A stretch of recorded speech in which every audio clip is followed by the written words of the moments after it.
आज के इस वीडियो में हम प्रमुख आयोग और समितियों के बारे में देखते हैं और समझने का प्रयास करते हैं। तो किस समिति के अंतर्गत क्या गठित किया गया था, क्या व्यवस्थाएं लाई गई थी, इसके बारे में हम देखेंगे। तो देखेंगे, पहला आता है सरदार स्वर्ण सिंह समिति जो 1976 में आया था।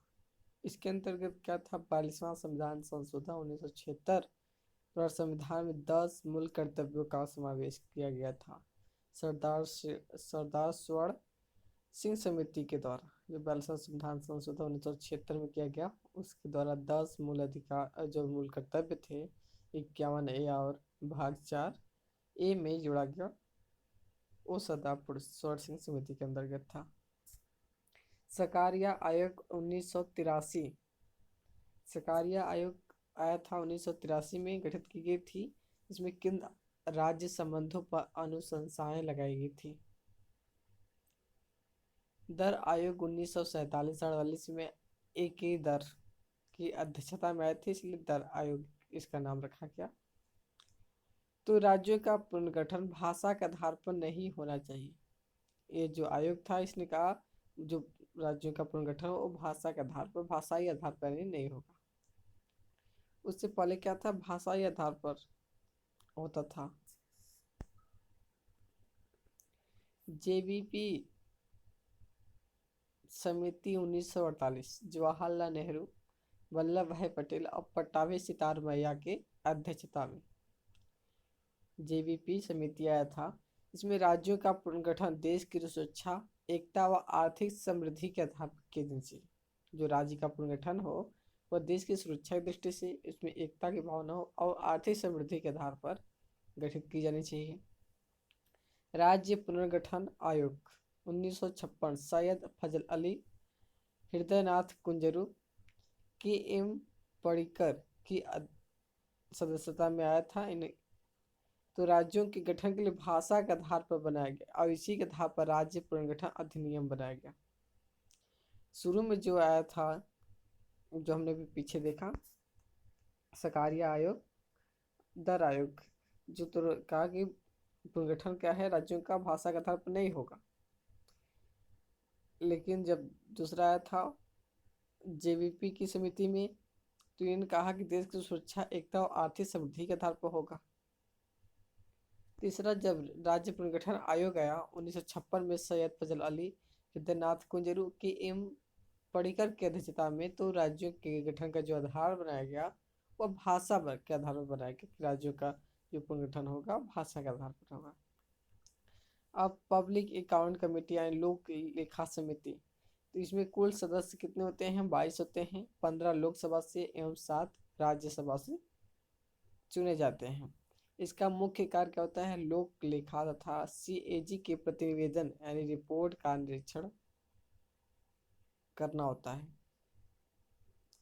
प्राक्कलन समिति, इसमें कुल 30 सदस्य होते हैं, लोकसभा से जाते हैं।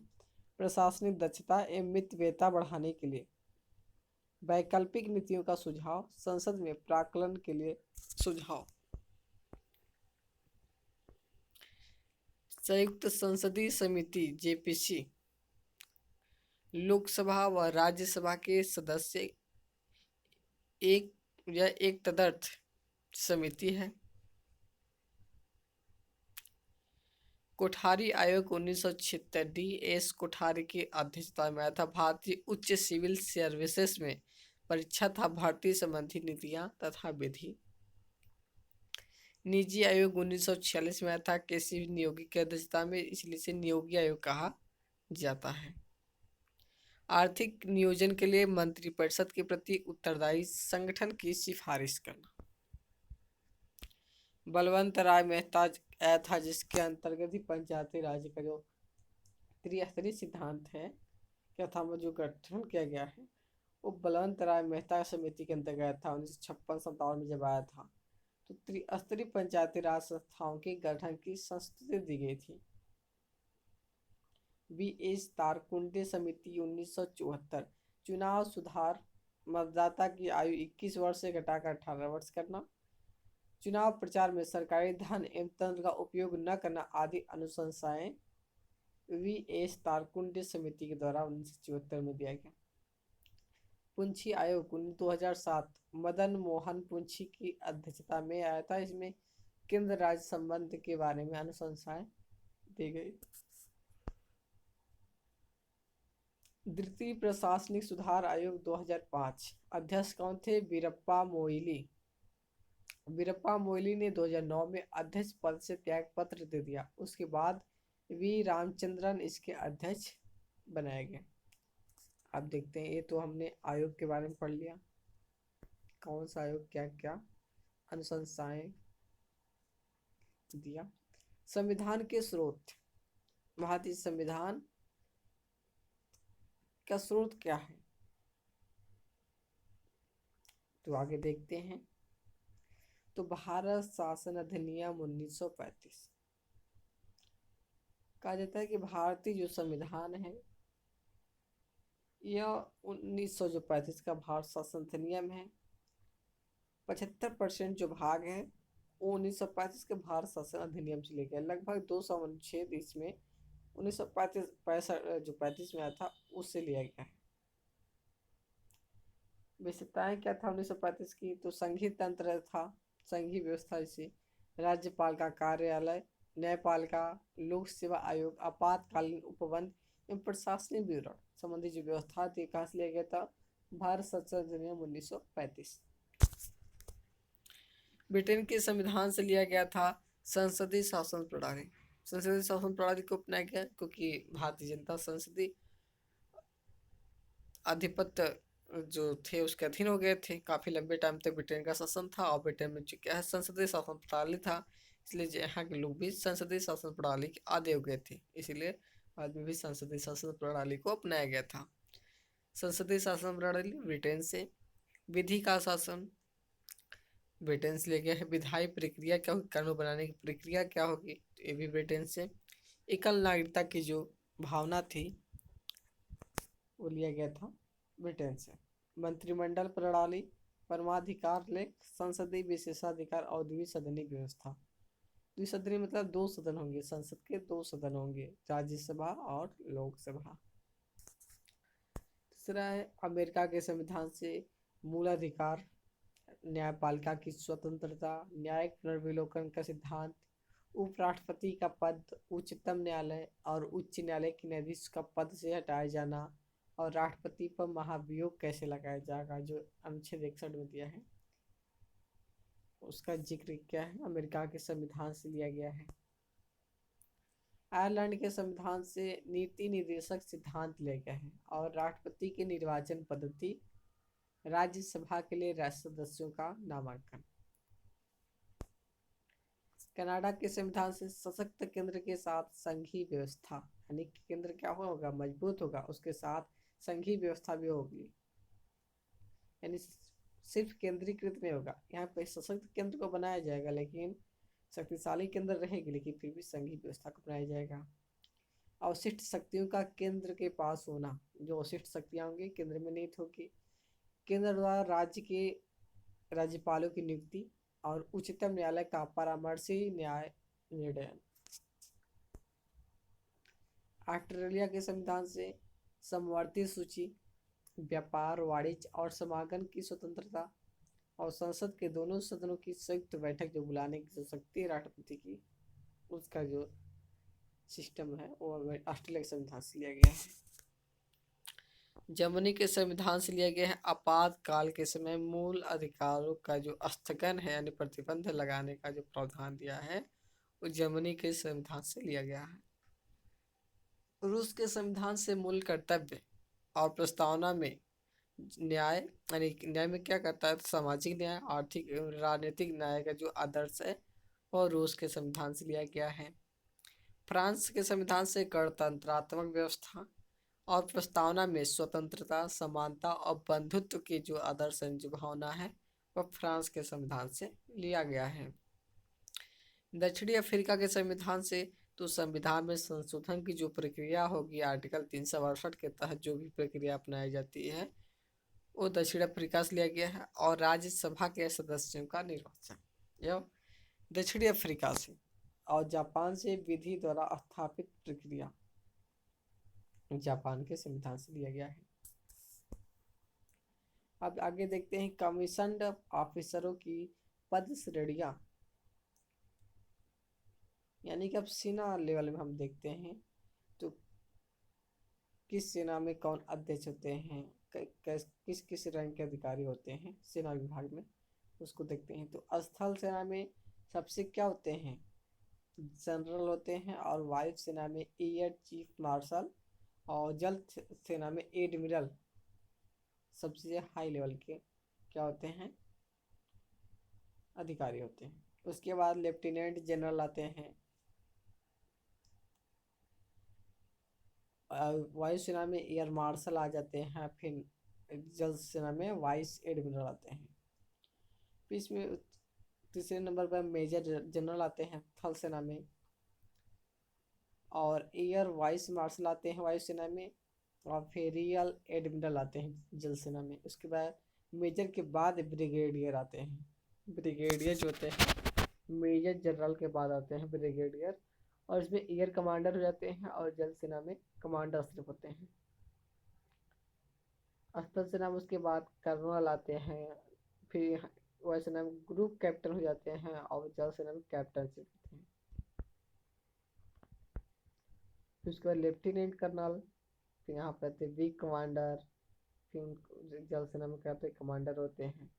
फिर इसमें आता है फिर मेजर आते हैं, मेजर स्क्वाड्रन लीडर आते हैं वायुसेना में, और लेफ्टिनेंट कमांडर आते हैं जल सेना में, कैप्टन उसके बाद आते हैं, फ्लाइट लेफ्टिनेंट होते हैं वायुसेना में, और इसमें क्या होते हैं लेफ्टिनेंट होते हैं। और फिर थर्ड सेना में कहते हैं लेफ्टिनेंट, फ्लाइट ऑफिसर आते हैं वायुसेना में, और उसके बाद सब लेफ्टिनेंट आते हैं जल सेना में।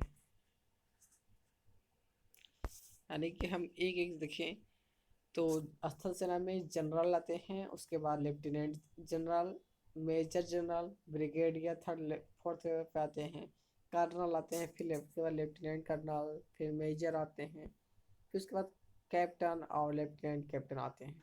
और वायुसेना में क्या होते हैं एयर चीफ मार्शल सबसे हेड होते हैं, उसके बाद एयर मार्शल, फिर एयर वाइस मार्शल आते हैं, air commander, group captain, big commander, squadron leader, flight lieutenant and flying officer. उसके बाद जल सेना में कहते हैं admiral, vice admiral, real admiral, commander, captain, commander, lieutenant commander होते हैं, लेफ्टिनेंट, सब लेफ्टिनेंट आदि होते हैं जल सेना में।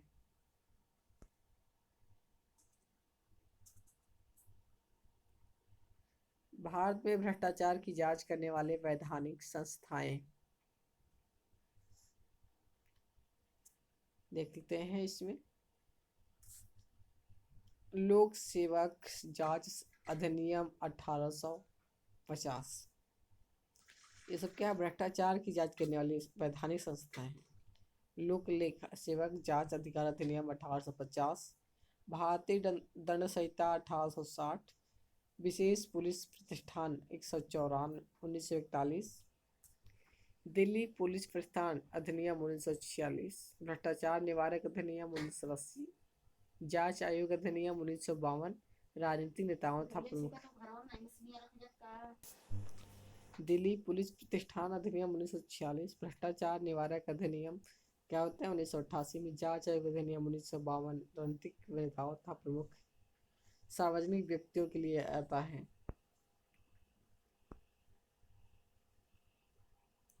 अखिल भारतीय सेवाएं नियमावली 1968, केंद्रीय सिविल सेवाएं नियमावली 1964, रेल सेवाएं नियमावली 1966, मंत्रालयों, विभागों, संबद्ध एवं अधीनस्थ कार्यालयों तथा लोक उपक्रमों में निगरानी संगठन, केंद्रीय अन्वेषण ब्यूरो सीबीआई 1963, केंद्रीय सतर्कता आयोग सीबीसी 1964, राज्य सतर्कता आयोग 1964, राज्यों के भ्रष्टाचार रोधी ब्यूरो एसीबी, केंद्र में लोकपाल ओम्बुड्समैन, प्रभागी सतर्कता बोर्ड आते हैं, जिला सतर्कता अधिकारी, राष्ट्रीय उपभोक्ता विवाद निवारण निवारण आयोग, राष्ट्रीय अनुसूचित जाति आयोग, राष्ट्रीय अनुसूचित जनजाति आयोग, सर्वोच्च न्यायालय तथा राज्य में उच्च न्यायालय, प्रशासनिक न्यायाधिकरण, कैबिनेट सचिवालय में लोक परिवार निदेशालय 1988, संसद एवं उसकी समितियां, केरल जैसे राज्यों में फाइल टू फिल खेतों तक संचिकाएं कार्यक्रम आदि क्या है जांच समितियां वैधानिक। सातवीं अनुसूची में शामिल कुछ प्रमुख विषय क्या हैं उसको देखते हैं। संघ सूची में वर्णित प्रमुख विषय, इन पर कानून बनाने की जो शक्ति होगी वह संसद के पास होती है। संघ सूची क्या है, इसमें क्या आता है, प्रतिरक्षा और रेलवे, विदेशी मामले, डाक तार, नागरिकता संबंधी, समुद्री व हवाई मार्ग, संचार, बंदरगाह, परमाणु ऊर्जा, बैंक, युद्ध और शांति, विदेश व्यापार,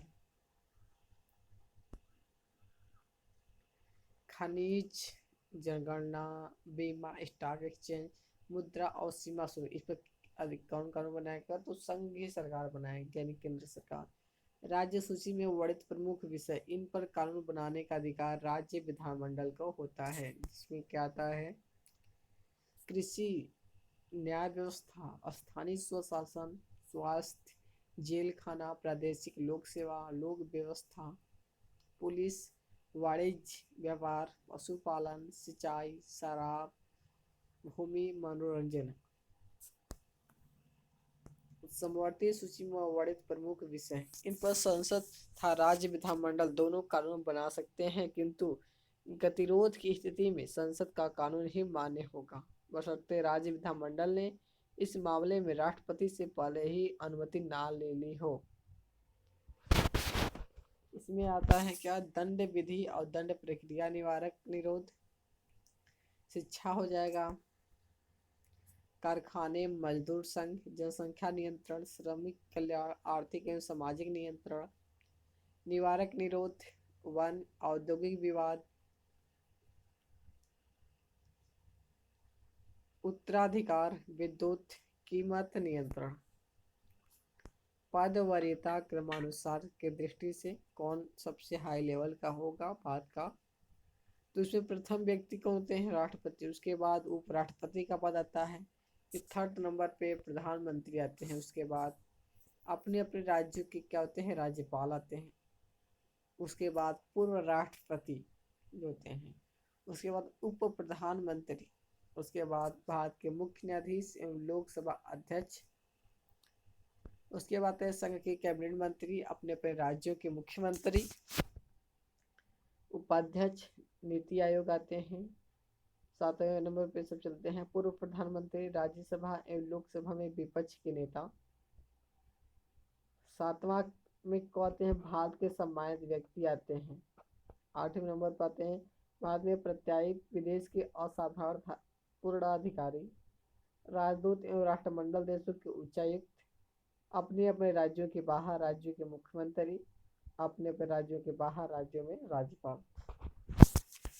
उसके बाद आते हैं उच्चतम न्यायालय के न्यायाधीश। 9वां कौन आता है, अध्यक्ष, संघ लोक सेवा आयोग, मुख्य चुनाव आयोग, भारत के नियंत्रक एवं महालेखा परीक्षक। 10वीं में आते हैं राज्यसभा के उपसभापति, राज्यों के उप मुख्यमंत्री, लोकसभा के उपाध्यक्ष, नीति आयोग के सदस्य, संघ के राज्य मंत्री तथा रक्षा मंत्रालय में रक्षा मामलों से संबंधित कोई अन्य मंत्री। 11वें नंबर पर आते हैं भारत का महान्यायवादी, मंत्रिमंडल सचिव, अपने अपने संघ राज्य क्षेत्र में उपराज्यपाल। 12वें नंबर पर आते हैं पूर्णतः जनरल रैंक की अथवा उनके समकक्ष रैंक वाले सेनाध्यक्ष। फिर उसके बाद 13वें नंबर पर आते हैं भारत में प्रत्यायी विदेशों के असाधारण दूत तथा पूर्णाधिकारी मंत्री। 14वें नंबर पर अपने अपने राज्यों में राज्य विधानमंडलों के सभापति एवं अध्यक्ष, अपने अपने क्षेत्राधिकार में उच्च न्यायालयों के मुख्य न्यायाधीश। 15वां है इसमें अपने अपने राज्यों के कैबिनेट मंत्री, अपने राज्य संघ राज्य क्षेत्र में वहां के मुख्यमंत्री, दिल्ली के मुख्य कार्यकारी पार्षद, संघ के उप मुख्यमंत्री, उप मंत्री, 16वें नंबर लेफ्टिनेंट जनरल था, उनके समकक्ष जो स्थानापन्न लेंगे वो सेनाध्यक्ष। 17वां है केंद्रीय प्रशासनिक अधिकरण के अध्यक्ष अल्पसंख्यक आयोग के अध्यक्ष हो जाएंगे। राष्ट्रीय अनुसूचित जनजाति आयोग के अध्यक्ष अपने अपने अधिकार क्षेत्र के बाहर उच्च न्यायालयों के जो न्यायाधीश होंगे। मुख्य न्यायाधीश था अपने अपने क्षेत्राधिकार में उच्च न्यायालयों के उत्तरवर्ती न्यायाधीश। 8वें नंबर पाते हैं अपने अपने राज्यों के बाहर राज्यों के कैबिनेट मंत्री अपने अपने राज्यों के से बाहर राज्य विधानमंडल के सभापति एवं अध्यक्ष तथा एकाधिकार एवं प्रतिबंधित व्यापार आयोग के अध्यक्ष। अपने अपने राज्यों में राज्य विधानमंडल के उपसभापति एवं उपाध्यक्ष। अपने अपने राज्यों में राज्य के राज्य मंत्री। अपने अपने संघ राज्य क्षेत्रों में वहां के मंत्री तथा दिल्ली के कार्यकारी पार्षद।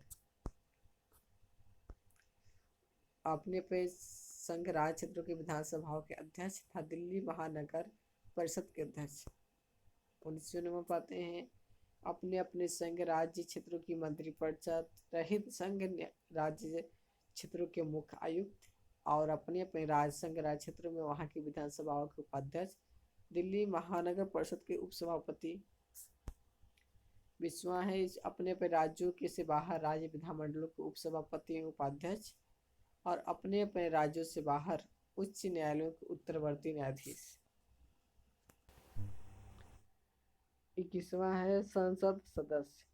23वां है अपने अपने राज्यों से बाहर राज्यों के उपमंत्री, आर्मी कमांडर, थल सेना उपाध्यक्ष, अन्य सेवाओं में समकक्ष पदाधिकारी। अपने अपने राज्यों में राज्य सरकारों के मुख्य सचिव, भाषाई अल्पसंख्यक आयुक्त, अनुसूचित जाति एवं अनुसूचित जनजाति आयुक्त, अल्पसंख्यक आयोग के सदस्य, राष्ट्रीय अनुसूचित जाति आयोग के सदस्य, राष्ट्रीय अनुसूचित जनजाति आयोग के सदस्य हो जाएंगे। पूर्णतः जनरल रैंक अथवा समकक्ष रैंक वाले अधिकारी। भारत सरकार के सचिव इस पद को पदेन रूप में धारण करने वाले अधिकारियों सहित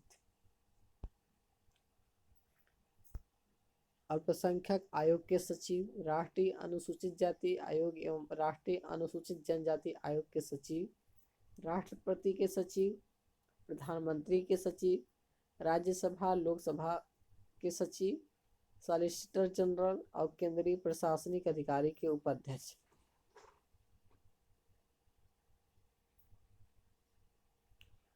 24वें नंबर पर लेफ्टिनेंट जनरल रैंक और समकक्ष वाले अधिकारी हो जाएंगे। 25वें नंबर पर भारत सरकार के अपर सचिव, अपर सॉलिसिटर जनरल, राज्यों के महाधिवक्ता, टैरिफ आयोग के अध्यक्ष, स्थानीय एवं अस्थायी कार्यदूत तथा कार्यकारी उच्चायुक्त। अपने अपने संघ राज्य क्षेत्रों के बाहर के मुख्यमंत्री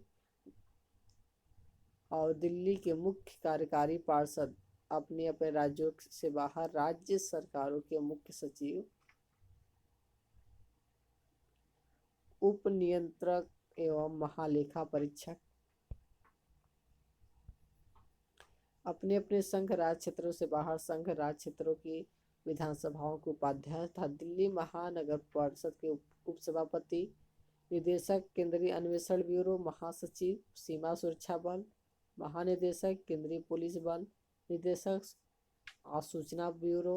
अपने अपने संघ राज्य क्षेत्र के से बाहर उप राज्यपाल, केंद्रीय प्रशासनिक अधिकारी के सदस्य, एकाधिकार एवं प्रतिबंधित व्यापार आयोग के सदस्य, संघ लोक सेवा आयोग के सदस्य। अपने अपने संघ राज्य क्षेत्रों से बाहर संघ राज्य क्षेत्रों तथा दिल्ली के कार्यकारी पार्षद, मेजर जनरल अथवा समकक्ष रैंक के सशस्त्र बलों के प्रधान, स्टाफ अधिकारी। अपने अपने संघ राज्य क्षेत्रों से बाहर संघ राज्य क्षेत्रों की विधानसभाओं के अध्यक्ष तथा दिल्ली महानगर परिषद के सभापति।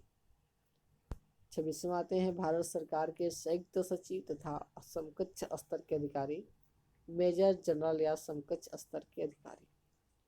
अब देखते हैं मंत्रालय अथवा विभाग के बारे में।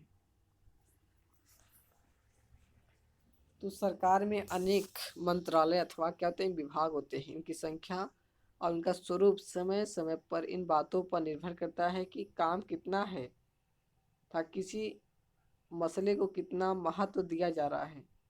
स्थितियों में परिवर्तन और राजनीतिक औचित्य औचित्य आदि भी उसमें निर्णायक भूमिका निभाते हैं। 15 अगस्त 1947 को केंद्र में 18 मंत्रालय थे, वर्तमान में 54 मंत्रालय हैं।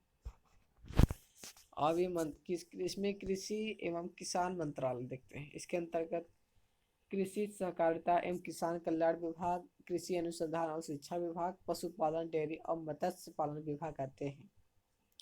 दूसरा है आयुष यानी आयुर्वेद, योग और चिकित्सा, यूनानी सिद्ध, होम्योपैथी मंत्रालय। तीसरा है रसायन एवं उर्वरक मंत्रालय। इसमें रसायन और पेट्रोल रसायन विभाग, उर्वरक विभाग, औषध विभाग आते हैं। चौथा है नगर विमानन मंत्रालय, कोयला मंत्रालय। छठा है वाणिज्य एवं उद्योग मंत्रालय। इसमें आते हैं वाणिज्य विभाग और औद्योगिक नीति और संवर्धन विभाग। संचार मंत्रालय, दूरसंचार विभाग और डाक विभाग आते हैं। उपभोक्ता मामले, खाद्य सार्वजनिक वितरण मंत्रालय, उपभोक्ता मामले विभाग, खाद्य और सार्वजनिक वितरण विभाग। कॉरपोरेट कार्य मंत्रालय, सांस्कृतिक मंत्रालय, रक्षा मंत्रालय। इसमें रक्षा विभाग, रक्षा उत्पाद विभाग, रक्षा अनुसंधान तथा विकास विभाग, पूर्व सेनानी कल्याण विभाग। 12वां आता है उत्तर पूर्वी क्षेत्र विकास मंत्रालय, जल शक्ति मंत्रालय, पृथ्वी विज्ञान मंत्रालय, इलेक्ट्रॉनिक और सूचना प्रौद्योगिकी मंत्रालय, पर्यावरण वन और जलवायु परिवर्तन मंत्रालय, विदेश मंत्रालय, वित्त मंत्रालय। वित्त मंत्रालय में होता है आर्थिक कार्य विभाग, व्यय विभाग, राजस्व विभाग, निवेश व लोक परिसंपत्ति प्रबंधन, वित्तीय सेवा विभाग। खाद्य प्रसंस्करण उद्योग मंत्रालय। 20वां है स्वास्थ्य और परिवार कल्याण मंत्रालय। इसमें स्वास्थ्य अनुसंधान विभाग आते हैं। स्वास्थ्य और परिवार कल्याण विभाग। भारी उद्योग और लोक उद्यम मंत्रालय, भारी उद्योग विभाग, लोक उद्यम विभाग। गृह मंत्रालय के अंतर्गत आंतरिक सुरक्षा विभाग, राजस्व राज्य विभाग, राजभाषा विभाग, गृह विज्ञान, जम्मू और कश्मीर विभाग, सीमा प्रबंधन विभाग आते हैं गृह मंत्रालय के अंतर्गत। 23वां है आवासीय और शहरी मामले मंत्रालय और 24 है शिक्षा मंत्रालय। इसमें स्कूल शिक्षा और साक्षरता विभाग, उच्चतर शिक्षा विभाग। 25वां सूचना और प्रसारण मंत्रालय, श्रम और रोजगार मंत्रालय, विधि और न्याय मंत्रालय के अंतर्गत आते हैं। विधि कार्य विभाग, विधायी विभाग और न्याय विभाग आते हैं। 28वां है सूक्ष्म लघु और मध्यम उद्यम मंत्रालय, खान मंत्रालय, अल्पसंख्यक कार्य मंत्रालय, नवीन और नवीकरणीय ऊर्जा मंत्रालय, पंचायती राज्य मंत्रालय, संसदीय कार्य मंत्रालय, कार्मिक लोक शिकायत तथा पेंशन मंत्रालय। कार्मिक और प्रशिक्षण विभाग, प्रशासनिक सुधार और लोक शिकायत विभाग, पेंशन और पेंशनभोगी कल्याण विभाग, पेट्रोलियम और प्राकृतिक गैस मंत्रालय, ऊर्जा मंत्रालय, रेल मंत्रालय, सड़क परिवहन और राजमार्ग मंत्रालय, ग्रामीण विकास मंत्रालय। इसके अंदर ग्रामीण विकास विभाग, भूमि संसाधन विभाग आते हैं। 40वां है विज्ञान और प्रौद्योगिकी मंत्रालय, विज्ञान और प्रौद्योगिकी विभाग, विज्ञान और औद्योगिक अनुसंधान विभाग, बायोटेक्नोलॉजी विभाग आते हैं। 41वां है परिवहन मंत्रालय, कौशल विकास और उद्यमिता मंत्रालय। 43वां है सामाजिक न्याय और अधिकारिता मंत्रालय, सामाजिक न्याय और अधिकारिता विभाग इसमें आएंगे। दिव्यांगजन सशक्तिकरण विभाग आते हैं। 44वां है सांख्यिकी और कार्यक्रम क्रियान्वयन मंत्रालय, इस्पात मंत्रालय, वस्त्र मंत्रालय, पर्यटन मंत्रालय हो जाएगा, जनजाति कार्य मंत्रालय, जल शक्ति मंत्रालय, महिला एवं बाल विकास मंत्रालय, युवा कार्यक्रम और खेल मंत्रालय। इसके अंतर्गत युवा कार्यक्रम विभाग, खेल विभाग, योजना मंत्रालय हो जाएंगे, पशुपालन डेयरी एवं मत्स्य मंत्रालय, सहकारिता मंत्रालय हो जाएंगे, केंद्र सरकार के स्वतंत्र विभाग, इसके अंतर्गत परमाणु ऊर्जा विभाग, अंतरिक्ष विभाग हो जाएंगे। प्रमुख स्वतंत्र कार्यालय में मंत्रिमंडल सचिवालय, राष्ट्रपति सचिवालय, प्रधानमंत्री कार्यालय और नीति आयोग एक है स्वतंत्र कार्यालय है। संबंधित महत्वपूर्ण बिंदु देख लेते हैं। 7 फरवरी 2019 को मत्स्य पालन विभाग को स्वतंत्र विभाग का स्वरूप दिया गया। 1 फरवरी 2019 को अंतरिम बजट में मत्स्य पालन को अलग विभाग का दर्जा देने की घोषणा की थी। प्रवासी भारतीय कार्य मंत्रालय का विलय विदेश मंत्रालय में सरकार ने 7 जनवरी 2016 को प्रवासी भारतीय कार्य मंत्रालय का विदेश मंत्रालय में विलय करने की जानकारी सार्वजनिक की गई। 2004 में प्रवासी भारतीय कार्य मंत्रालय बनाया गया था। वित्त मंत्रालय के विनिवेश विभाग का नाम बदलकर निवेश व लोक परिसंपत्ति प्रबंधन विभाग DIPAM department of investment and public asset management DIPAM 20 अप्रैल 2016 को किया गया। केंद्र सरकार द्वारा सामाजिक न्याय एवं सशक्तिकरण मंत्रालय के विकलांगजन सशक्तिकरण विभाग का नाम बदलकर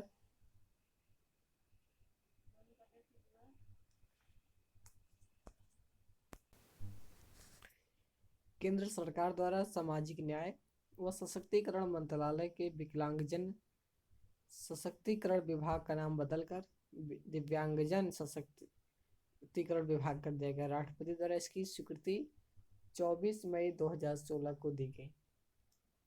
शहरी विकास तथा आवास मंत्रालय एवं शहरी गरीबी उन्मूलन मंत्रालय का विलय केंद्र सरकार ने 10 जुलाई 2017 को शहरी विकास तथा आवास मंत्रालय और शहरी गरीबी उन्मूलन मंत्रालय का विलय कर दिया तथा नए मंत्रालय के गठन की घोषणा की। इसे आवास तथा शहरी मामले में के मंत्रालय का नाम दिया गया। वर्ष 2004 में केंद्र सरकार के अंतर्गत 52 मंत्रालय थे, जबकि स्वतंत्रता के समय केंद्र में 18 मंत्रालय से शहरी विकास तथा शहरी गरीबी उन्मूलन मंत्रालय का विलय तीसरी बार हुआ है। 31 मई 2019 को केंद्र सरकार ने जल शक्ति मंत्रालय का गठन किया था। यह जल संसाधन, नदी विकास, गंगा संरक्षण मंत्रालय को पुनर्गठित कर बनाया गया था। 30 जनवरी 2019 को औद्योगिक नीति और संवर्धन विभाग का नया नामकरण औद्योगिक नीति और आंतरिक संवर्धन विभाग कर दिया गया। 29 अक्टूबर 2018 को दूरसंचार आयोग का नाम बदलकर डिजिटल संचार आयोग कर दिया है। नाम में बदलाव राष्ट्रीय डिजिटल संचार नीति NDCP के उद्देश्यों के अंतर्गत किया गया है। भारत के उच्च न्यायालय एवं उनके कार्यक्षेत्र।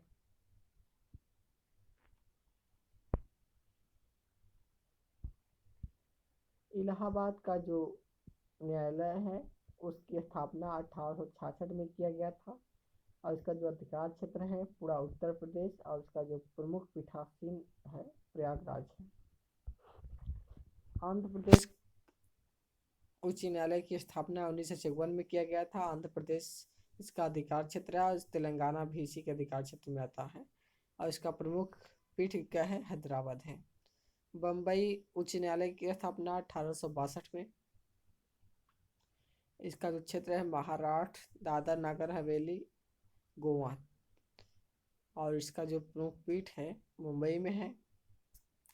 कलकत्ता उच्च न्यायालय की स्थापना 1862 में की जाती है। पश्चिम बंगाल, अंडमान और निकोबार इसका क्षेत्राधिकार है। कोलकाता इसका प्रमुख पीठ है। दिल्ली उच्च न्यायालय की स्थापना 1966 में हुई थी। दिल्ली इसका जो क्षेत्र स्थित है, नई दिल्ली इसका प्रमुख पीठ है। गुवाहाटी उच्च न्यायालय 1948 के अंतर्गत असम, मणिपुर, मेघालय, नागालैंड आते हैं। गुवाहाटी इसका प्रमुख पीठ है। गुजरात की उच्च न्यायालय की स्थापना 1960 में। इसका अधिकार क्षेत्र सिर्फ गुजरात है। अहमदाबाद इसका प्रमुख पीठ है। हिमाचल प्रदेश उच्च न्यायालय की स्थापना 1971 में की जाती है। हिमाचल प्रदेश क्षेत्र है इसका और शिमला इसका प्रमुख पीठ है। जम्मू कश्मीर उच्च न्यायालय की स्थापना 1928। इसके अंतर्गत जम्मू कश्मीर, लद्दाख आते हैं। श्रीनगर और जम्मू प्रमुख पीठ हैं। कर्नाटक उच्च न्यायालय 1884। कर्नाटक अधिकार क्षेत्र है और उसका प्रमुख पीठ क्या है? बेंगलुरु। केरल उच्च न्यायालय की स्थापना 1958। केरल लक्षद्वीप इसका अधिकार क्षेत्र है और कोच्चि इसका प्रमुख पीठ है। मध्य प्रदेश उच्च न्यायालय की स्थापना 1956। मध्य प्रदेश और उसका जबलपुर प्रमुख पीठ है। मद्रास उच्च न्यायालय की स्थापना 1862। तमिलनाडु पुडुचेरी यानी पांडिचेरी जो है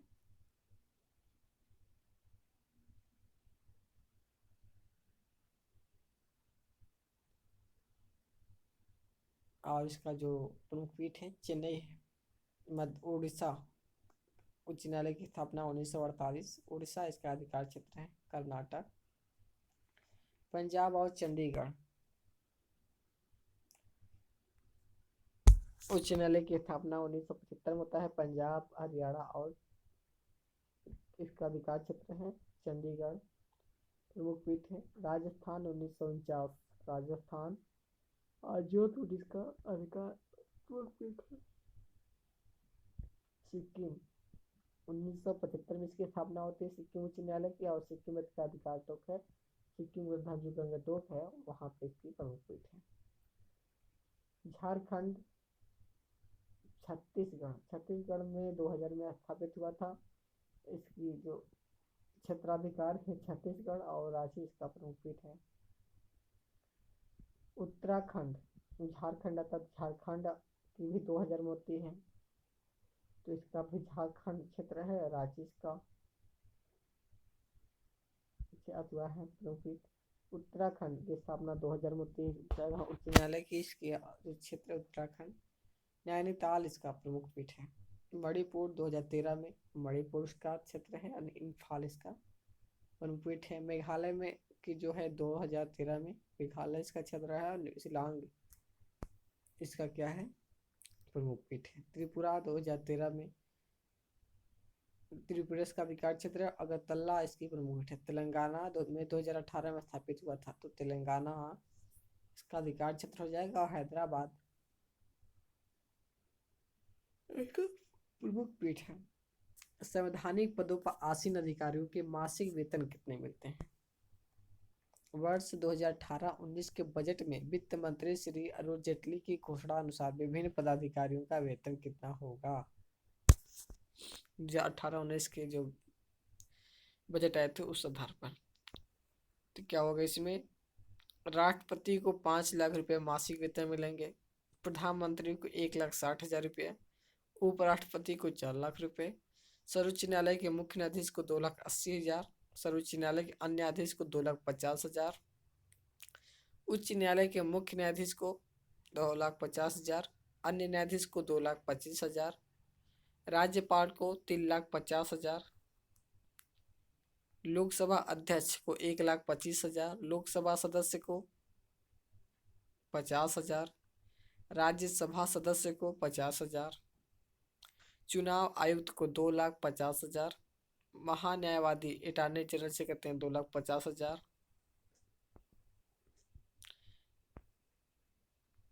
राज्य महाधिवक्ता एडवोकेट जनरल को 2,50,000। सेना प्रमुख थल सेना वायुसेना जल सेना के प्रमुख के 2,50,000। नियंत्रण एवं महालेखा परीक्षक को 2,50,000। सेना प्रमुख थल वायु जनरल इनको क्या होगा 2,50,000। उल्लेखनीय कि उपराष्ट्रपति को उपराष्ट्रपति पद का वेतन प्राप्त नहीं होता है बल्कि उसे वेतन एवं भत्ते राज्यसभा का पदेन सभापति होने के रूप में दिया जाता है। इस प्रकार यह जो हमारा विविध शब्दावलियाँ था जो विविध तथ्य हमने देखा आज की वीडियो को कंप्लीट कर दिया। Okay thank you.